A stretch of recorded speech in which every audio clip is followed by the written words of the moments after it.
مؤسسة رحمة الإنسانية للمجتمع، مشروع عمل الخير. الحمد لله رب العالمين والصلاة والسلام على رسول الله وبعد. قال تعالى: إنما الصدقات للفقراء والمساكين. وقال رسول الله صلى الله عليه وسلم: من يسر على محسن في الدنيا يسر الله له يوم القيامة. مشروع عمل الخير المتبرع علي عمار سعيد وأولاده مصري عربي من دولة ألمانيا. الإشراف مؤسسة الرحمة الإنسانية للمجتمع. التاريخ رمضان 1446 هجري الموافق 2025. صدقة الأموال للأرامل والأمهات الفقيرات وكذلك المحتاجين. تقبل الله منا ومنكم صالح الأعمال وأجزل لكم المثوبة. جزاكم الله خيرا وتقبل الله منا ومنكم صدقاتكم وفي موازين حسناتكم يوم القيامة إن شاء الله تبارك الرحمن. نسأل الله سبحانه وتعالى أن يصبع بركاتكم ويحفظكم من كل شر الأشرار ومن كل قيود الفجار ومن كل مكر الظالمين. بارك الله فيها أيها المتبرع.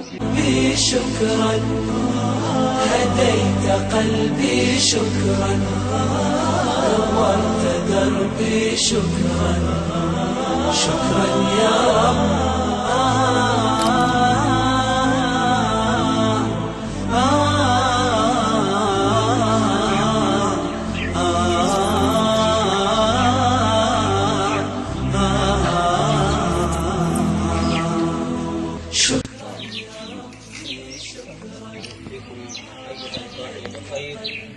علي عمار الصعيدي وأولاده مصري عربي من دولة ألمانيا. كتب الله أجركم دائما تفكرون في الفقراء والمساكين والأرامل. نسأل الله سبحانه وتعالى أن يرزقكم الجنة في الفردوس الأعلى يوم القيامة. هذه من صفات المؤمنين التي تحدث عنها رسولنا محمد صلى الله عليه وسلم. المسلم كلما من الله عليه بشيء لابد أن يفكر على إخوانه الفقراء والمساكين والأرامل بصدقاته وإحسانه. بناء على ذلك نسأل الله سبحانه وتعالى أن يكتب لكم الأجور ويحفظكم من كل شر الأشرار ومن كل كيد الفجار ومن كل مكر الظالمين.